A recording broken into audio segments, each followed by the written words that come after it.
Punchline sur CNews et sur Europe 1. Ségolène Royal nous a rejoint. Bonsoir. Bonsoir. Bienvenue dans notre émission. On est toujours avec Louis de Ragnel et Alexandre Devecchio. On a très envie de vous entendre ce soir, Ségolène Royal, sur ce qui se passe en Nouvelle-Calédonie et sur cette visite annoncée par Emmanuel Macron. Le président va se déplacer, se rendre sur place. Il prend l'avion ce soir pour pouvoir, et j'imagine, lancer à nouveau le dialogue. On va juste écouter la réaction d'un des habitants de l'île que nous avons contacté, que nos équipes ont contacté, pour connaître la réaction après cette décision présidentielle. Écoutez.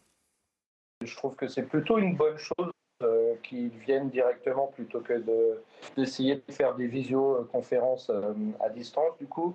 Donc oui, je trouve ça plutôt bien, en espérant que ce soit pour qu'il y ait quand même un message de fermeté de sa part. Chaque jour, on a l'impression que ça se calme, mais finalement, non, ça repart à chaque fois. Sincèrement, enfin, moi et les voisins proches, on commence à saturer un peu.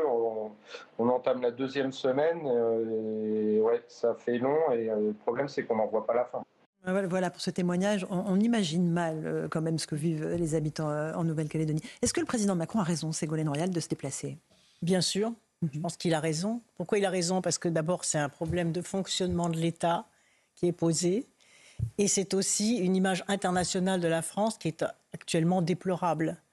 Et donc, je crois que le président de la République a réalisé que le dossier avait été, à un moment, sous le radar. Parce qu'il y a énormément de sujets à régler. Et finalement, toutes les alertes qui ont été lancées par rapport à ce qui se passe aujourd'hui n'ont pas été entendues. Non pas volontairement, mais parce qu'il y a eu tellement de problèmes à régler, les Jeux Olympiques à organiser, etc., les crises internationales, les crises sociales, que ce sujet n'a pas été vu et il a été laissé entre les mains d'élus locaux.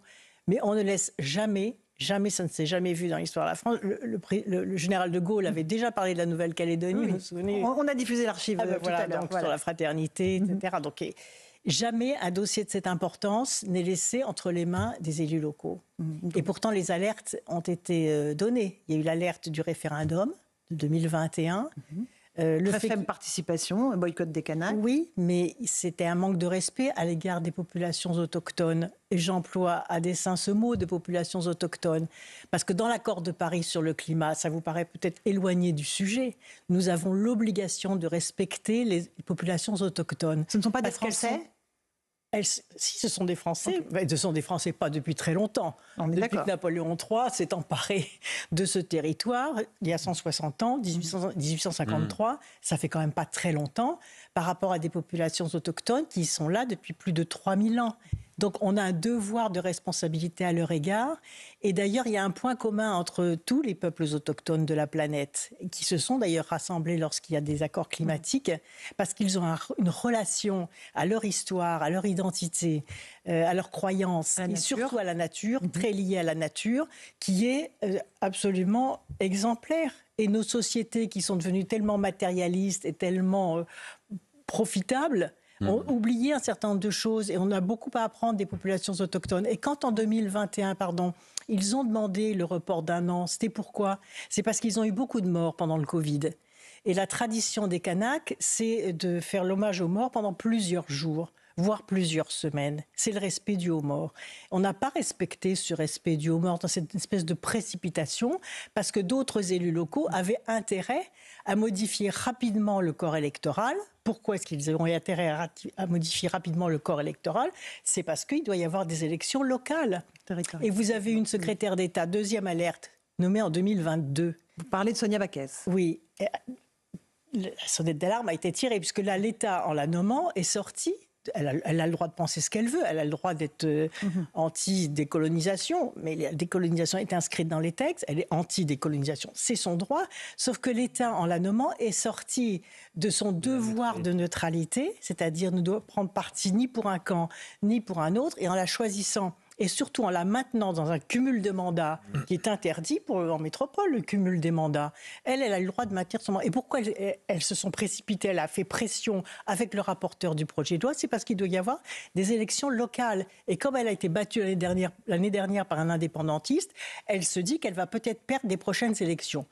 C'est son droit. Mais la responsabilité de l'État français, c'est de gérer ce type de problème. Mais c'est pas de le laisser aux mains de gens qui ont intérêt de Mme Backès, Ségolène Royal, qui est protégée par le RAID 24 heures sur 24, menacée de mort, elle ainsi que toute sa famille. C'est inadmissible de porter atteinte, bien sûr. Et plus généralement, est-ce que le signal quand même qu'on voit le président Macron en se déplaçant, ce n'est pas casser tout, piller tout, ravager tout, le président va venir vous rendre visite? Non, je pense que c'est la reconnaissance d'un retard sur la gestion de ce dossier. C'est aussi le fait de prendre conscience qu'il y a un risque d'extension, puisque vous avez vu que les présidents des régions des Outre-mer ont exprimé leur solidarité à l'égard de ce qui se passe en Nouvelle-Calédonie. Et c'est parce que il faut monter d'un cran pour trouver une solution dans la mesure où les alertes précédentes n'ont pas été entendues. Et j'ajoute que la question du Congrès, elle est réglée. Il n'y aura pas de Congrès pour autant, on sait la suspendre, mais il n'y aura pas la majorité des 3/5.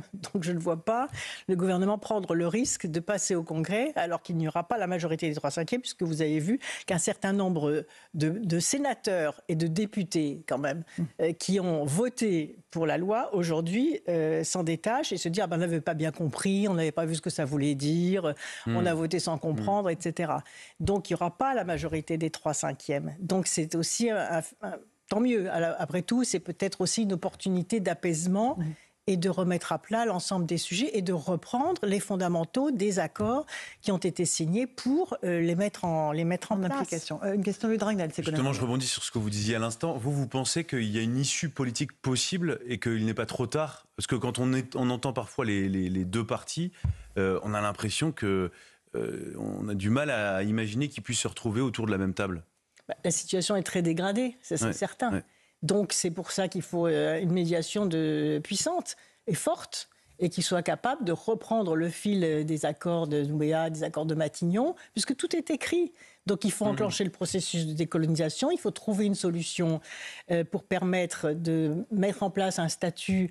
À une époque, on rêvait de mettre en place un statut type du Commonwealth. Mais comme la France raisonne toujours en centralisation, en centralisme étatique, et que les anglo-saxons raisonnent plus en réseau, et les Anglais, même s'il y a eu quand même aussi des procédures de décolonisation assez sanglantes de la part des Anglais, ils ont quand même réussi à faire le Commonwealth, c'est-à-dire à maintenir une influence tout en donnant l'indépendance. Donc c'est ça, c'est l'autonomie ou l'autonomie souveraine associée avec des marges de participation et un travail sur les majorités qu'il faut faire. C'est pas forcément 50-50 la majorité.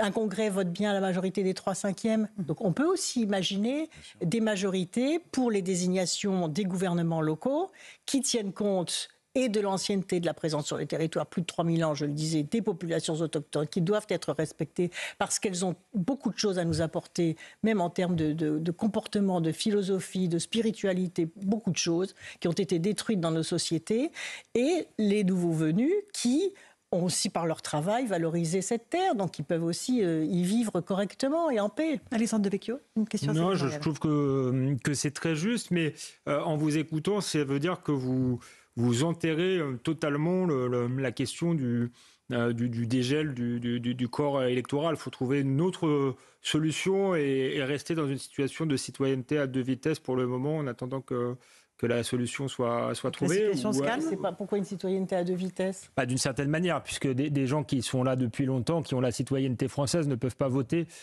pour le moment. Comment ça? Aux élections locales. Oui, ils peuvent voter aux élections nationales, évidemment. Vote aux élections locales. Aux élections locales. La preuve, c'est que c'est pas une Canaque qui est à la tête de l'Assemblée du Sud.